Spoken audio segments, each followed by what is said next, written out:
देखिए, आज खाद्य विभाग की समीक्षा बैठक आज की गई है, जिसमें हमारे संबंधित शासन स्तर के अधिकारी से लेकर हमारे जनपदों में हमारे जो डीएसओज़ हैं, उनके साथ में वर्चुअली मीटिंग ली गई है।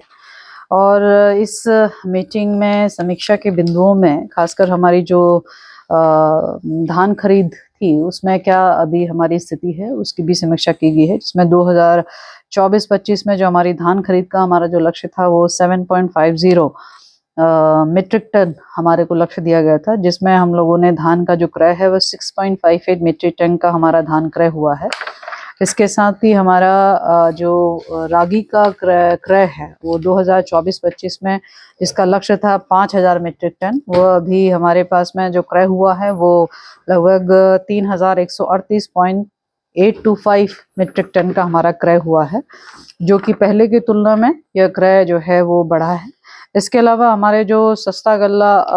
हमारी जो दुकान है, जिसको मैंने पूर्व में निर्देश दिए थे कि इनमें महिलाओं के आरक्षण की व्यवस्था अथवा उनको वरीयता जो है वो प्रस्ताव विभाग तैयार करे, जिसको लेकर आज समीक्षा की गई है। विभाग ने अपनी ओर से प्रस्ताव तैयार किया है, जहाँ पे शहरी क्षेत्र के लिए भी किया है और ग्रामीण क्षेत्र के लिए भी किया है। जो प्रस्ताव अभी शासन स्तर पर पहुंचा है, निश्चित रूप से यह प्रस्ताव आज जैसे ही आगे बढ़ेगा तो आने वाले समय में हम लोग सस्ता गल्ला विक्रेताओं के रूप में हमारी महिलाएं जो है वह इस आरक्षण का लाभ ले पाएंगी, और इसको जल्द से जल्द करने के निर्देश जो है वो विभाग के अधिकारियों को आज सख्ताई के साथ निर्देशित किया है। इसके अतिरिक्त जो हमारे राशन डीलर हैं, उनके जो लाभांश है अथवा उनका जो परिवहन भाड़ा है, उस संदर्भ में क्या स्थिति है वह भी समीक्षा बिंदु का हिस्सा रहा है, जिसमें लाभांश का भुगतान जो है वो 2024 के जून माह तक का भुगतान हो चुका है, और संभवतः जो परिवहन का जो भाड़ा है वह जो 2023 के दिसंबर तक का वह भुगतान किया जा चुका है, जिसका शेष भुगतान जो कि भारत सरकार से आना है उसके लिए भारत सरकार से डिमांड भी की गई है। इसके अतिरिक्त हमारे यहाँ समीक्षा बैठकों में हमने इस बात के लिए भी विभाग के अधिकारियों को और संबंधित हमारे जनपदों के डीएसओस को स्पष्ट निर्देश दिया है कि हमारी सारी प्रक्रियाएं, जो कि भारत सरकार लगातार खाद्य योजनाओं की, एनएसएफआई की योजनाओं की लगातार समीक्षा करती है, जिसको लेकर ऑनलाइन वितरण को लेकर सख्ताई से अनुपालन करने के निर्देश रहते हैं। उसको बायोमेट्रिक व्यवस्था प्रणाली में हम लोग कितने प्रतिशत पहुंचे हैं, तो उसकी भी प्रगति आज जानी है, जिसमें हम लोगों ने काफी अच्छी प्रगति की है। हमारे बहुत कम ही जनपद है या कम ही ऐसे शेड्यूल्स एरिया है जहां पर ऑनलाइन वितरण नहीं हो पा रहा है, लेकिन सभी जनपदों में जो है वो ऑनलाइन वितरण हो रहा है, चाहे वो बायोमेट्रिक व्यवस्था हो, चाहे वो ऑनलाइन राशन कार्ड के नंबर के साथ में ऑनलाइन व्यवस्था हो, तो ये दोनों चीजें जो है वो वर्किंग में है। इसके अतिरिक्त मुफ्त गैस रिफिल योजना की भी समीक्षा की गई है, जिसमें हमारे सभी जनपदों में हमारे मुफ्त गैस रिफिल योजना का जो हमारा अंत्योदय परिवार की हमारी महिलाएं हैं वो उसका लाभ ले रही हैं, जिसका बजट भी जो है शासन से निर्गत हो गया है। और इसके साथ ही नमक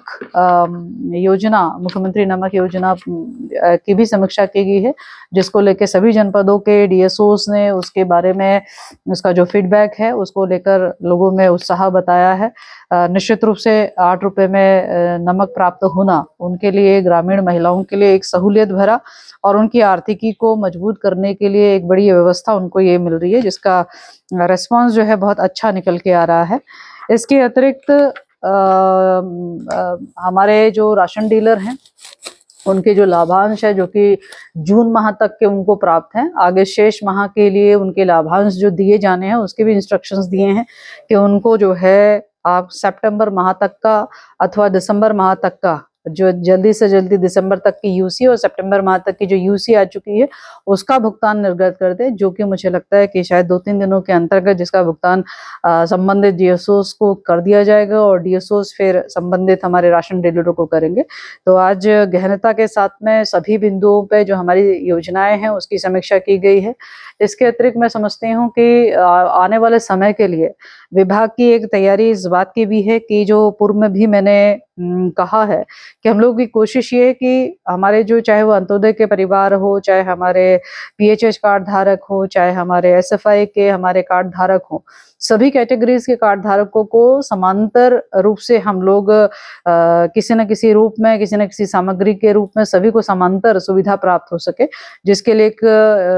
नया प्रस्ताव तैयार करने के लिए कहा है, जिसमें पूर्व में चीनी प्रस्तावित थी, वो वर्तमान में भी चीनी हम लोग प्रस्तावित कर रहे हैं। इसके अलावा हम तेल भी प्रस्तावित कर रहे हैं कि हम सरसों का तेल जो है हर लाभार्थी तक पहुंचा सके। तो और भी अन्य चीजें, कुछ सामग्रियां और उसमें हम ऐड ऑन कर सकें, उसको लेकर एक विभागीय प्रस्ताव तैयार करने के निर्देश आज दिए हैं, जिससे कि हमारे अंत्योदय और पीएचएस और हमारे जो एसएफआई के हमारे कार्ड धारक हैं, जो कि हम मानते हैं कि वो आर्थिक रूप से उतने सक्षम नहीं है, तो उन असक्षम लोगों को हम थोड़ा सा आर्थिक सशक्तिकरण कर पाए अथवा हम उनको सहयोग कर पाए, उसके लिए विभाग को जो है तैयारी करने के निर्देश दे दिए हैं। आपका व्यू पर खबरों से जुड़े रहने के लिए हमारा चैनल सब्सक्राइब करें और नोटिफिकेशन के लिए बेल आइकन दबाना ना भूलें।